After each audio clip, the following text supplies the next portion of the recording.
lobby. Let's all go to the lobby. Lobby. Let's all go to the lobby to get ourselves a treat. Hello, horror hounds, and welcome to Now Slaying, an It Slays podcast production where we break down the latest and greatest in the world of horror. I'm your not-so-humble host, Colton. I'm Rowan. And today on the show, we're going to be reviewing Thanksgiving, which was released November 17th, 2023, exclusively in theaters. Up here in the Great White North, we celebrated Thanksgiving a little over a month ago now, but I guess Eli Roth thought it best to appeal to the largest consumerist population and release this on a American Thanksgiving instead. So, considering the occasion, I thought it was only fitting to ask, Rowan, what is your favorite Thanksgiving dish? And based off of that, were you looking forward to Eli Roth's Thanksgiving? I mean, it's always about mashed potatoes. That's just what it is. Oh my God, one thing we can agree on. That's right. It's mashed potatoes. Everything else is just a side dish. And for this, I mean, yeah, I guess I was pretty excited. I know Eli Roth's kind of a, polarizing character in the horror realm. But I generally like what he does. Like, I think he's, trying to keep traditions alive, and I kind of respect that. And yeah, so I was pretty excited when I saw he had a new movie. What about you? What's your favorite? Well, you just said basically it was potatoes. Oh, yeah. It's mashed potatoes as well. Mashed potatoes and gravy. I'm a big mashed potatoes guy. In more recent years, I've learned to appreciate pumpkin pie just because I didn't grow up with it. So it's also something we can agree on. Oh my God. I never liked pumpkin pie as a kid, and I've learned to like it. Yeah, so that's kind of my two staples now over the past few years. Was I looking forward to Eli Roth's Thanksgiving? I mean, I feel like I heard positive things leading up to it, like that it was actually better than you expected. And Eli Roth's filmography, I feel like I've only seen like the Hostel movies and maybe one other thing he's done, so I wouldn't call myself a fan. I'm certainly not a fan of just like torture porn films, which I think is kind of what he's known for. And a lot of people, I think, criticize his movies for being a little bit mean-spirited and whatnot, probably with good reason. But I mean, I guess cautiously optimistic to see this. I wasn't like, frothing at the mouth to see it or anything. If you didn't want to cover it on the show, I probably wouldn't have rushed it to see it right away. But I guess it's always nice to see a new horror movie in theaters, and audience was like third full for this one, so it was all right. Are we thankful that we got to watch this slasher flick? Well, before we get into that, let's throw it on over to the trailer. Did you notice anything about it? He was dressed as a pilgrim. And he had a John Carver mask on.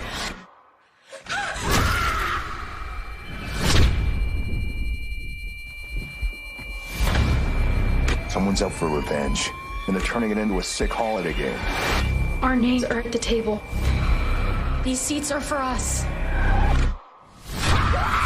Thanksgiving, rated R, exclusively in movie theater. What you just heard is from Thanksgiving, directed by Eli Roth and written by Jeff Rendell, and the story is as follows. After a Black Friday riot ends in tragedy, a mysterious Thanksgiving-inspired killer terrorizes Plymouth, Massachusetts, the birthplace of the infamous holiday. Now, here on Now Slaying, we like to keep things relatively spoiler-free up front before getting into the more in-depth, spoiler-filled discussion. So, Rowan, what are your spoiler-free thoughts on Thanksgiving? My spoiler-free, real in-depth thought, my tagline's just, it was a good time. I thought this was, pretty light.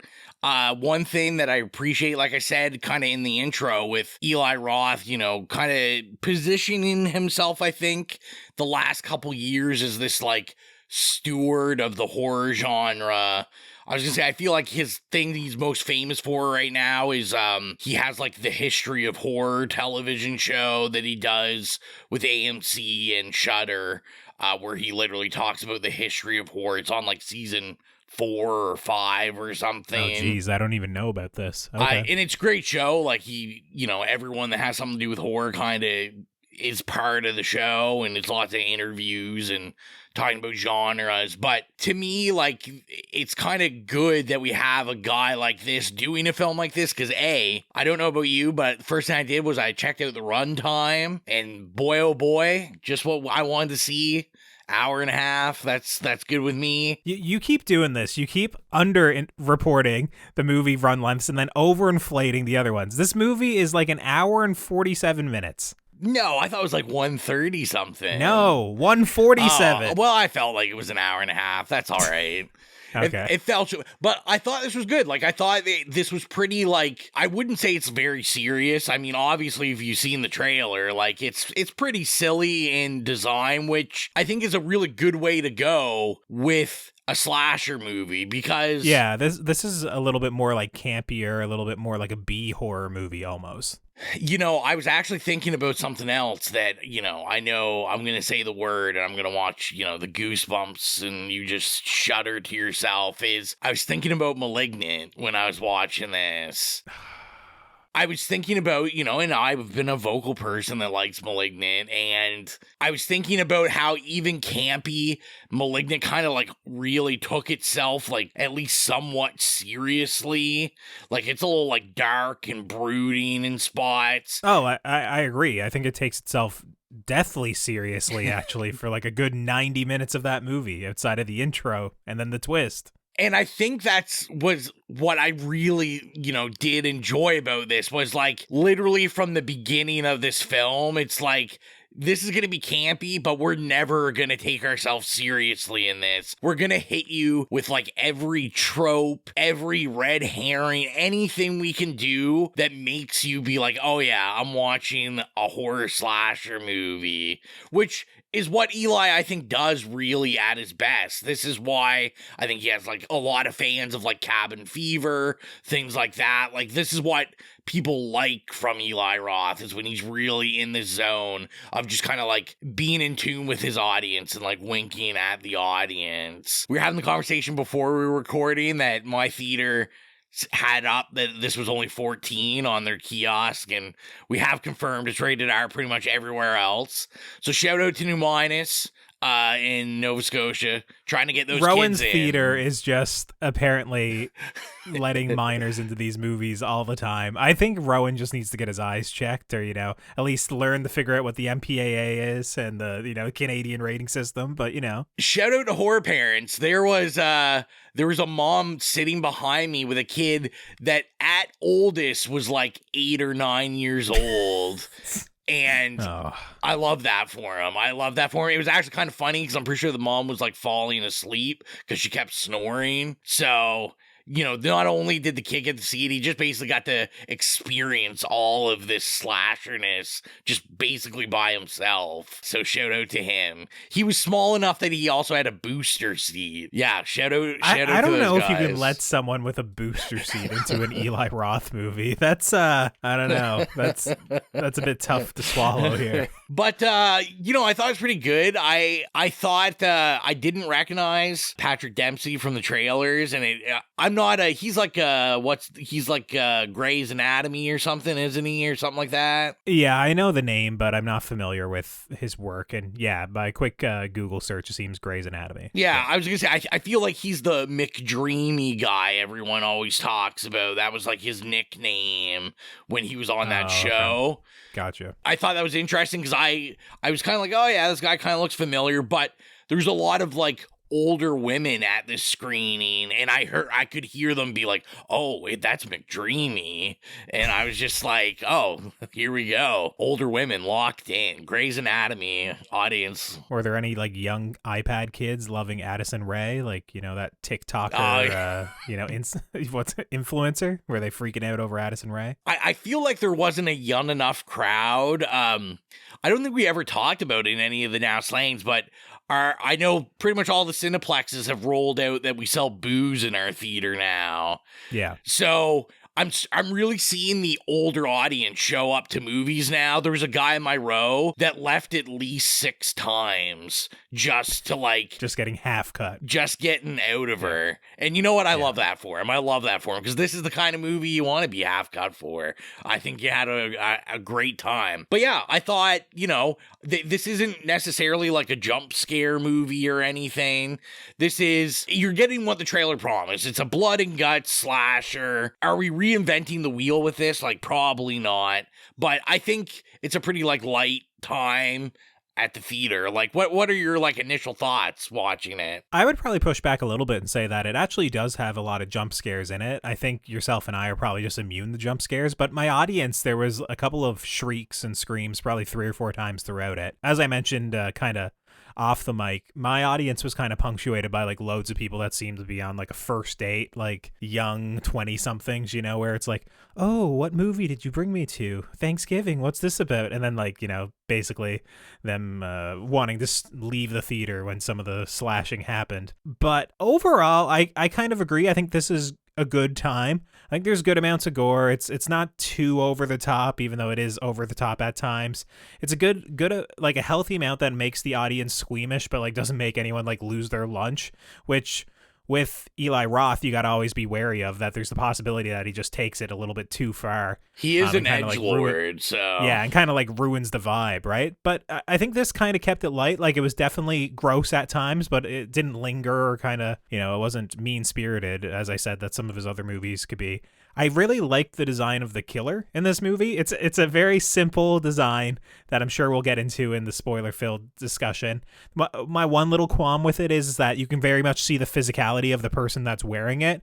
And for me, there was only a couple of people in the movie that kind of had that physicality, so it kind of very much narrowed down like the possibilities of the killer, unless they were just going to very much lie to your face about, you know, that the body type and the stature and all that stuff didn't matter. I do think the movie has a good sense of humor about itself. I think it took a while for my audience to kind of clue into that this was a little bit tongue-in-cheek and supposed to be silly. Like, I was the only person that kind of, you know, burst out laughing at like the cold open of like this Black Friday sequence, that by the end of it I was like, oh my god, this is just so goofy and stupid that I couldn't help but just kind of cackle. I do think that sequence goes on a little bit too long. Like, I feel like you could have trimmed that back to literally like 2 minutes and it would have been perfect, but it's literally probably like 10 minutes or so of this movie developing a lot of the characters, some of which that aren't even important after that intro sequence. So it's a very bizarre choice to kind of linger on that for so long, but I did enjoy like when the mayhem was actually happening.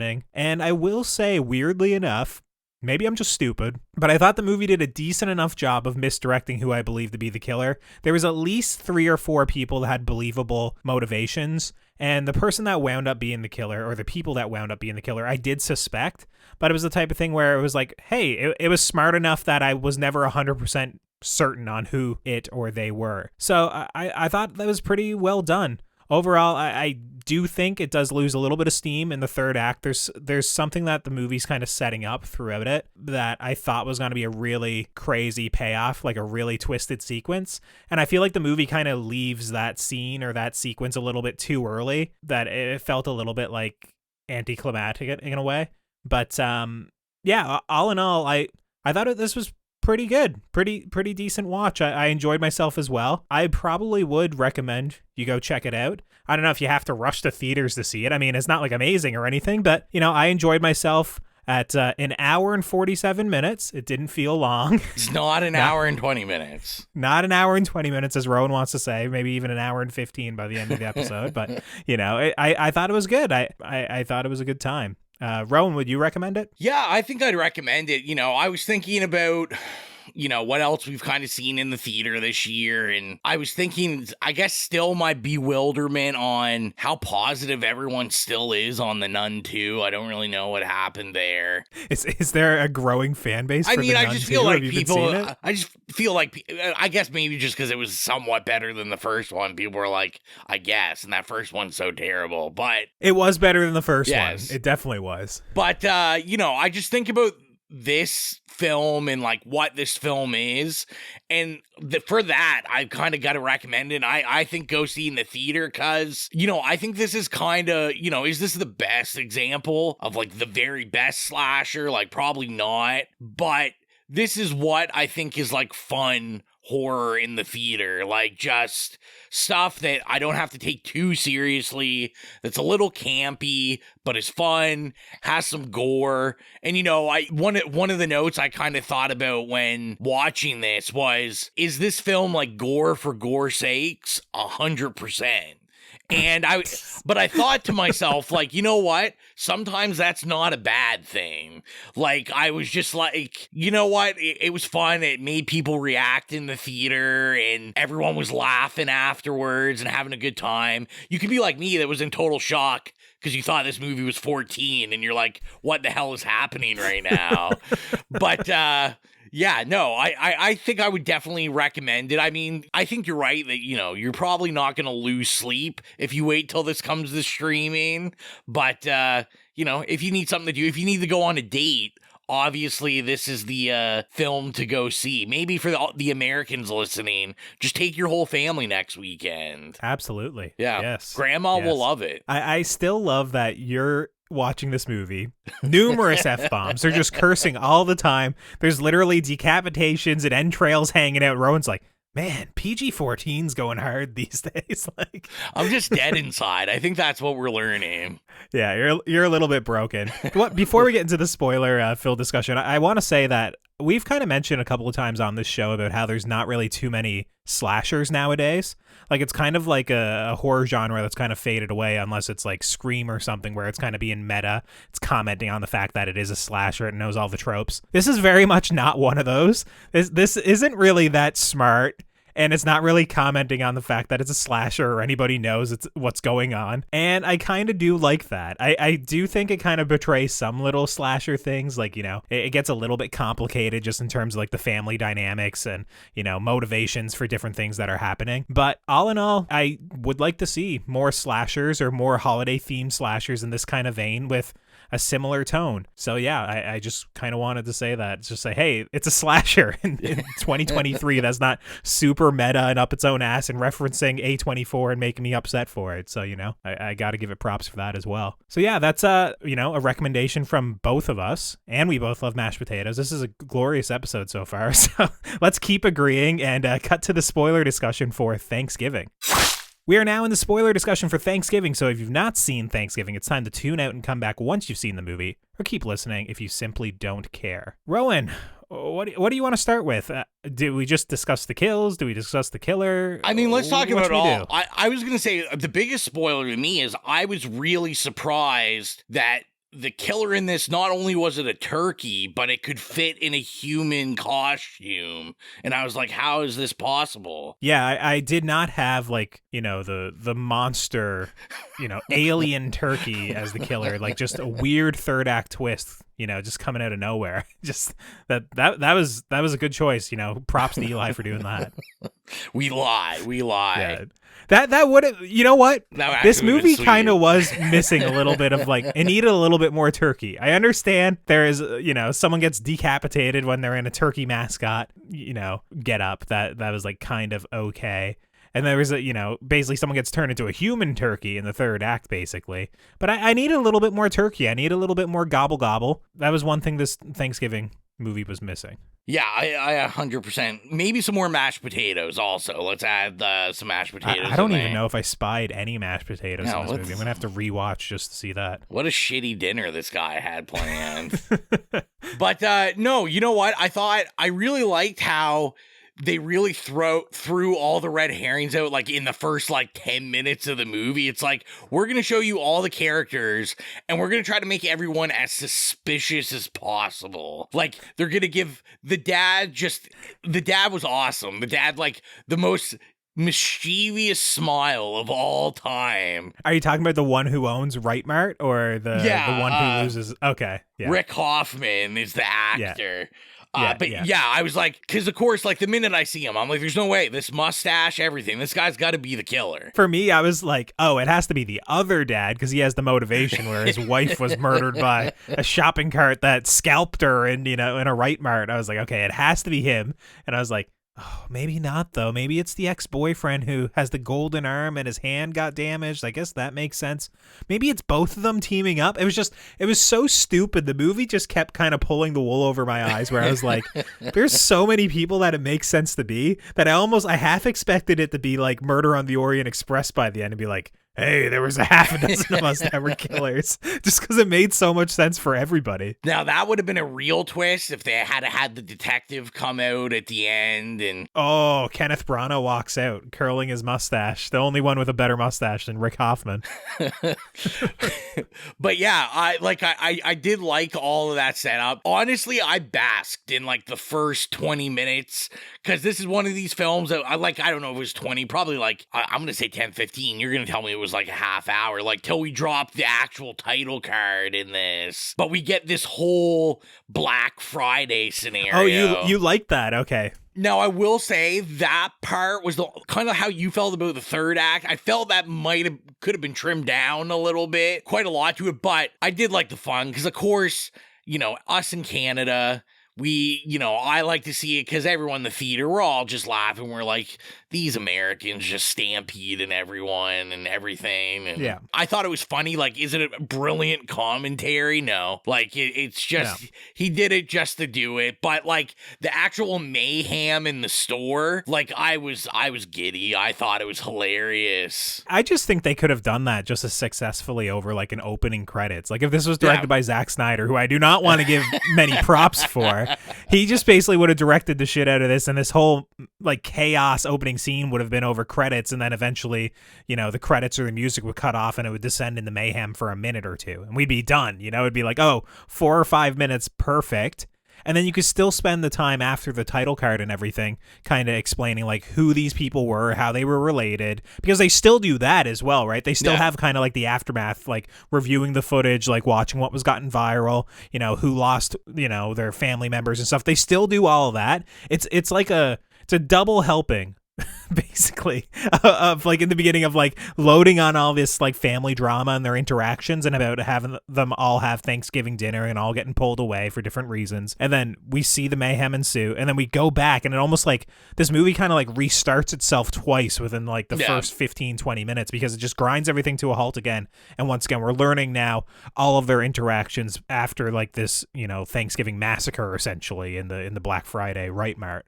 So it was just, to me, it was just a bit of a sloppy way. I understand wanting to begin your movie on Black Friday 100%, but it was just like, I everyone knows what's going to happen, right? We're in a slasher. Everyone's like basically beating through the security barricades, smashing the doors down to get the, the deal on this fucking waffle maker or whatever. And it's just like, okay, we're here to watch the chaos ensue. And it just takes a long time. It was the type of thing where I didn't even expect really the title to kind of appear on screen, because it took, probably 15 minutes before it did pop up. It was just a really long cold open, especially for a slasher that, you want to keep things brisk, keep them moving, it didn't really work for me too much. Like I said, I did enjoy it, but it was just a little bit too long. I mean, I just really enjoy it because obviously, with kind of like our first kills, the guy like slits his throat on the glass, and I'm like, oh yeah, and now he's gonna cause like everyone to get trampled. I did not see a scalping coming at me the first like 15 minutes of the movie, and that's where I was like, oh yeah, we're in an Eli Roth movie. This is 100% on brand.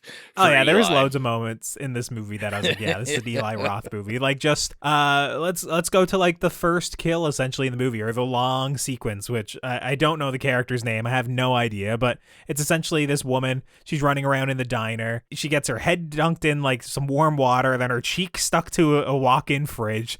Then she's chased around out into the parking lot, and a car drives after her, and basically it kind of like smashes her into the dumpster, right? Or she's getting into the dumpster and then it smashes against the dumpster. I can't remember the logistics of it. Cuts her in half. It cuts her in half, and like literally her entrails are hanging out all over the dumpster.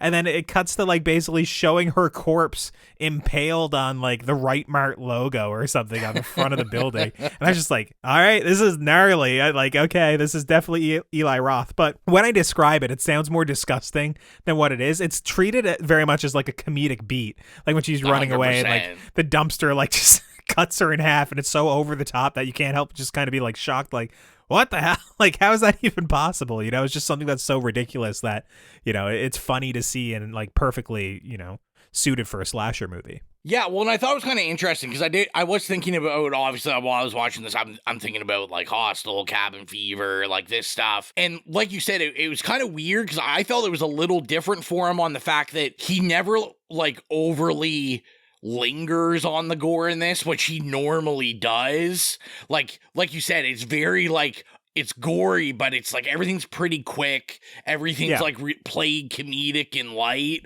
It's not like some, especially I'm thinking like Cabin Fever, where it's like something gross and it's like, you know what? We're going to spend 5 minutes of you staring at this gross thing and it just getting progressively grosser, where, and I thought that was kind of almost an improvement for him to be able to like, all right, let's get to like the next thing and the next thing. I think so as well. Like just basically showing that he has the chops to do these practical effects and show some like graphic and gory and kind of even like unsettling or scary images real quick, just something that goes, oh, gross, like makes you kind of recoil a little bit and then move on. Like he doesn't feel the need to show it for like 3 or 4 minutes.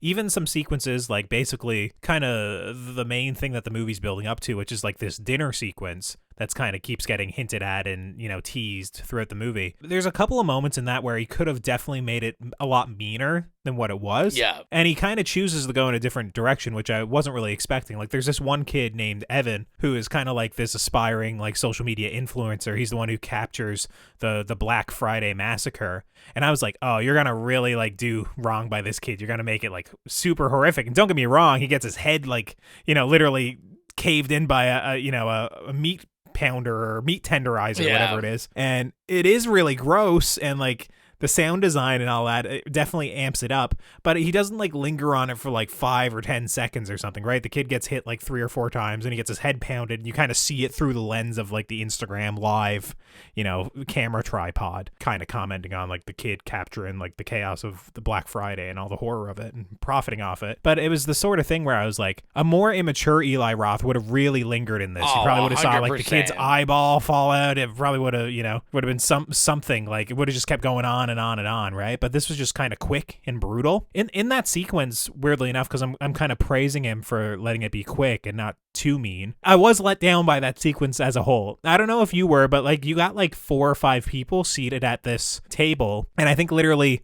one dies, and then the other one is just about to get fed his wife, who's been, cooked as the turkey for this meal. And I think that's it, right? He's just about to get fed, and then it doesn't happen, and then the main character kind of breaks free and runs away, and then that's it. It's just like a chase scene ensues. Everyone else survives there. Yeah, like 3 or 4 people. Yeah, well, and I thought that was like a very interesting choice because, like you said, I guess with his previous work, and you know what, we made the joke about my theater, but to me, this is Eli Roth really trying to like mass appeal this to a wider audience, because I think if this was a more I'm fully going into this rated R, like a younger Eli Roth, like this dad would be like eating the sliced leg, 100%. Yeah, like it wouldn't just be like a quick shot of the dad puking, he'd be puking and probably eating the puke, and like it would be this whole production of stuff where, like you said, like, unfortunately, I think they could have killed off at least 2 other people in this scene. Yeah, did you want more from that sequence is essentially what I'm saying. Like, we both agree that a younger Eli Roth would have went in a much different direction, but were you left wanting more in that sequence? Yeah, because I mean, like, to me, I was laughing.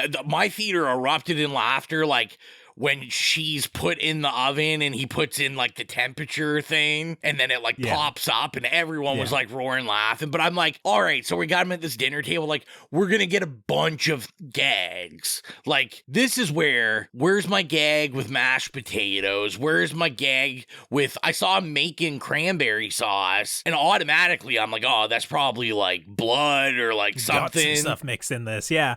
This is the moment in the movie to make good on the Thanksgiving premise, right? Like the title, like this is basically like we could amp this up to the nth degree, but realistically he does the mother cooked as the turkey in the middle, obviously, and then just the one kill with the meat tenderizer, with which honestly isn't even necessarily like a Thanksgiving thing. I don't know if you really use the meat tenderizer for a turkey. Usually that's for like steaks and stuff like that, I believe. And well, he does do the wine, the corked. Oh, that is good. I'll give him that. That was a good moment. That was like perfectly gross. That like people were like, ugh, that was good.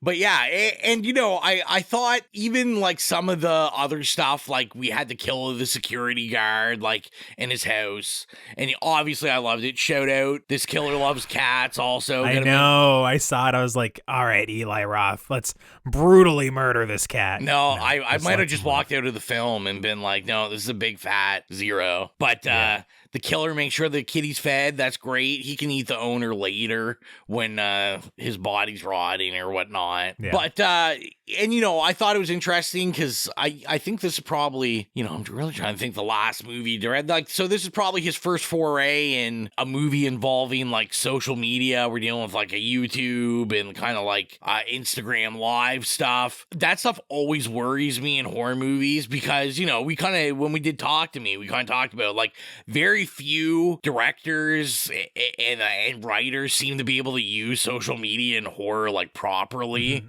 It's always kind of a shit show. And I thought it was like used really well here to like kind of forward the plot, give it a little, you know, that little whodunit feeling where, you know, he's like cloning phones and putting them places. But I also felt because it can go so bad that he was smart enough to also treat it with like some silliness. You know, like I love when we get the actual video posted of the Black Friday event, and it's like the cutscenes in the video on YouTube are so funny. Like Rip Bozo pointing to this, you know, this woman getting ran over or something, you know, like. And then when it ends, and it's just like, subscribe. And yeah, that's really good too. I was just like, this is awesome. Way to go, Eli. Once again, not novel commentary. Like, no. You're not saying anything that hasn't already been said for the past 10 years, but it is still fun. You know, it's handled well enough in this movie, I would think. What did you think of the John Carver mask? The actual... I liked it. I thought it was a good mask. It actually aesthetically looked like who winds up being the killer as well. Like the facial design and everything, It kind of just looks like McDreamy or whatever, you know, from Grey's Anatomy, or either that or like the gun salesman. Like it looked like the mask actually legitimately looked like both of them. But I liked it. I thought it was a good mask. I mean, it was like perfectly serviceable for like what this sort of movie is. It's better than like, let's say, like the Happy Death Day masks or whatever, the baby mask, you know. This was like a kind of tread the line on goofy, but also being a little bit menacing, but also being like believable that people may wear it to like celebrate like a Thanksgiving tradition in this town, you know, the John Carver mascot and, you know, the lore and behind him. I thought it was good. What do you think of it as like a resident mask lover? Yeah, I really liked it. I really liked when he left it on top of the oven and then it kind of like burned a little bit. Burned a bit. I was like, they need to reproduce these burnt John Carver masks. Like I thought that looked super menacing, really amazing. Maybe not so great. Masks awesome. Boston accents, maybe not. This like needs some work. New England accent. I was dying, and I guess just because, you know, I just like very recently rewatched House of Gucci. I had bad accents on my mind, and they were so bad that yet again, I just really think it worked. I was like, there's a lot of people putting the most stereotypical, like, I'm just gonna sound like someone from Boston, and I was like, this is amazing. Like, give me all the bad accents. Speaking of masks, what do you think of the one kill in the movie where the movie decides to use a clown mask to kill? I don't know if that worked for me. That whole sequence was a little bit too over the top, how it kind of, you know, unfurls. Like basically during the Thanksgiving parade, like all these smoke grenades get tossed out, like the killer is a clown dressed up off to the side. It reminded me of just like The Dark Knight. That's funny because that's exactly what I thought about. Yeah, it was just so bizarre. Like I like the idea of someone being in like the turkey mascot costume getting like decapitated. I think it would have even been funnier if they cut off the turkey's head and then the guy was still alive. Like, you know, that the turkey head was gone, but his head was just a little bit below the neck and then he got decapitated or something, or killed in another way. I think it would have been a little bit better. That would have been awesome. But it was just so bizarre. Like, why have a clown costume there? Why not just actually have a John Carver costume off there to the side somewhere? I don't get it. Yeah, it just was like a totally different tone just for that brief second. I'm like, you know, what am I in Den of Thieves or something? Like, what's going on here? Yeah, and then like rolling out in like, well, I think it's like a police car, you know, or the police SUV and all that stuff. It was just all of a sudden we're in like this weird macho action movie, slow motion, smoke, bullets flying, all this shit. It was just so weird. It was completely incongruous with the rest of the movie we were watching. Well, Well, and really breaking the format, like you said, of these movies, because he switches costumes, and, you know, that's kind of, you know, I'm thinking, like, I Know What You Did Last Summer. Scream, like, we stay in the same costume usually. But if we're in Halloween Ends... Well, okay, listen, but that's just because that's an amazing movie. That's why. God. I mean, the only reason I could really see it is because I know when that happened, I automatically was like, oh, that's this, like, new deputy that just started, because he's, like, buff. They kind of make him out to be, like, this, like, hardened, like, military-type guy, and I'm like, oh, yeah, this makes sense now. Like, it's him. He's got, you know, he's fucking going in, like, this, like, mercenary or something. Yeah, with that specific character as well, like, obviously, they're trying to misdirect to make you think it's that deputy as well. Yeah. Like, he does the whole, like, he grabs the brim of his hat and kind of, like, cleans it off in the same way that the killer does, and you know, obviously he has the build for it, which I've mentioned. It's literally could only be the deputy, the other police officer, which in my opinion is actually too short for a lot of the sequences when you actually see him. Kind of short. Either that or the boyfriend. I forget his name. Ryan. Yeah, it really can only be those three. Like that they're the only ones that fit the build even close enough to kind of cheat it for the audience. And they went with the one that's probably the least convincing because once again, I think he's probably actually a little bit shorter than what we see for a lot of those John Carver sequences. Yeah, I agree with that. I definitely, you know, I thought it was Ryan.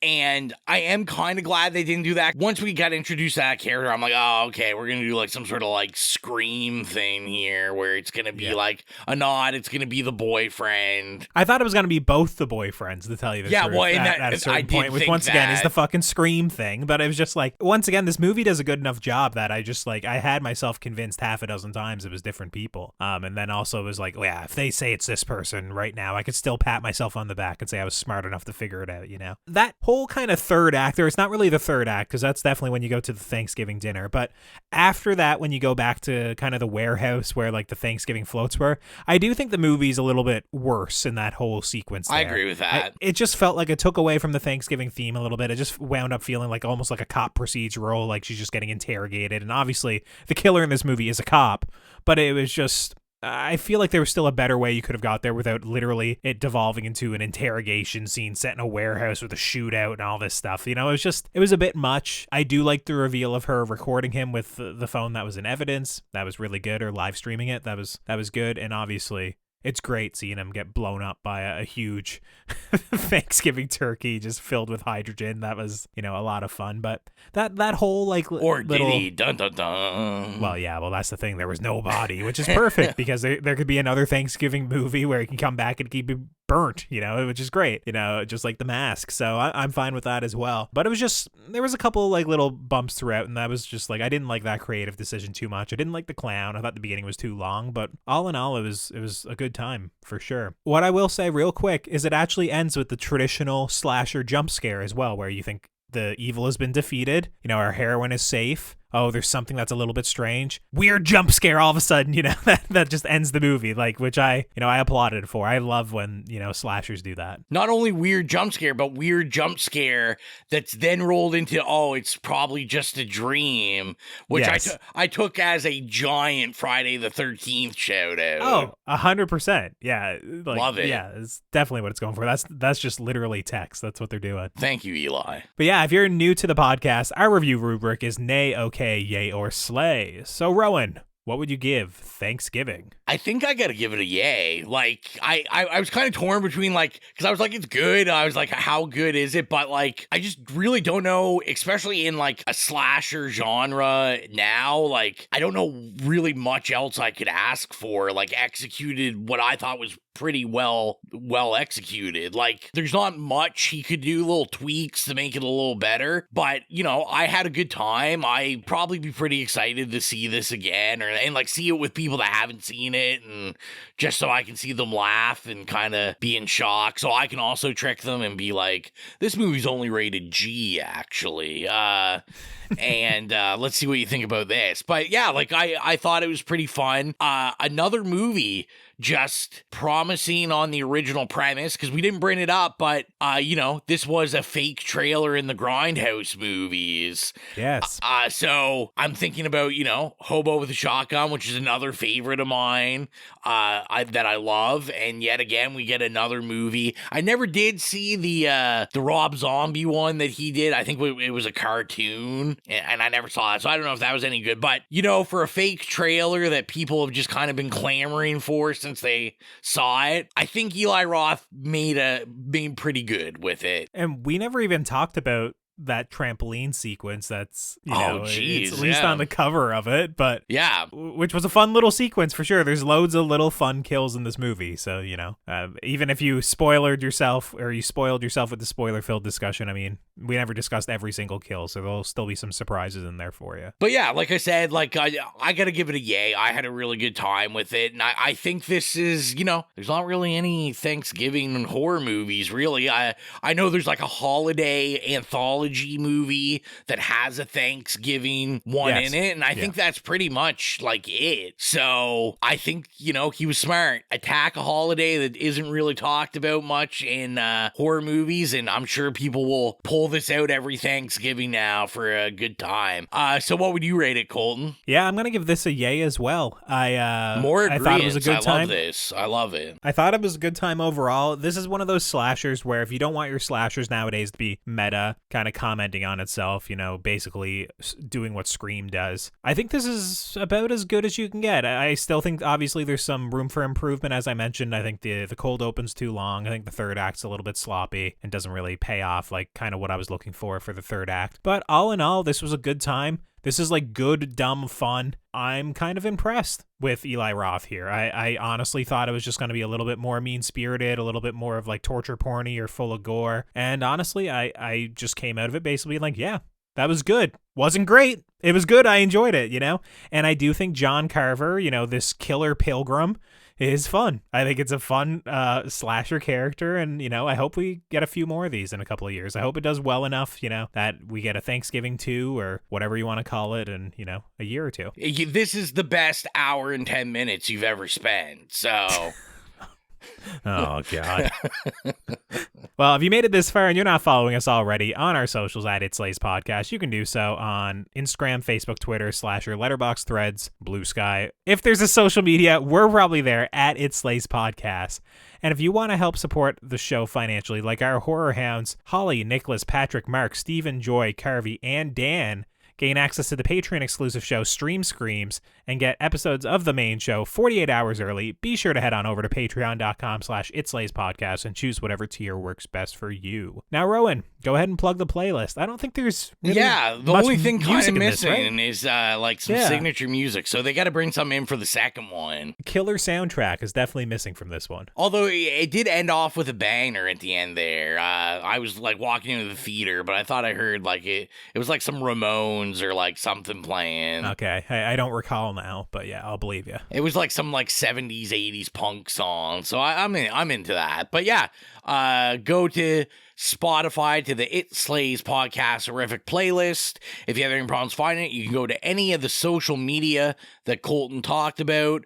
Go into the bio and there's a Linktree link. It'll take you directly to it. And we upload scores or licensed music from iconic horror movies or horror movies we reviewed or just horror movies we love. So yeah, go to the playlist, go listen to it, get your spooky music on. And next time on the show, I don't think there's really much coming up. I think kind of one of the reasons that this movie even came out when it did is because Eli Roth said, after Halloween, there's not really any horror movies that come out until January, and he kind of wanted to break that trend. So, I don't know. There's nothing on the schedule. I got nothing in my phone. I'm sure there's going to be something hitting Shudder or something, within the next month or so. Something Christmas themed, I'd assume, right? I feel like we kind of are missing the boat because I believe last week Justin Long had his Christmas horror movie come out called It's a Wonderful Knife. Oh, is that out already? Like on streaming? That's in my theater. It's been in the theater for like a week, but only one theater in our province is playing it. Okay, I was gonna say that didn't come here, or I would have went to see it. So maybe I'm taking it as a very limited release. So I don't know. Maybe if that hits streaming, we will talk about it, because I think it might be kind of fun. Yeah, it looks like it's distributed by Shudder as one of the companies, so it'll definitely be hitting Shudder. So yeah, I mean, maybe it's a Wonderful Knife. That's the next thing we'll be doing. We'll see. And with that, I think that about wraps things up for this episode. So until next time, I'm Colton. I'm Rowan. And as long as you keep listening, we'll keep slaying.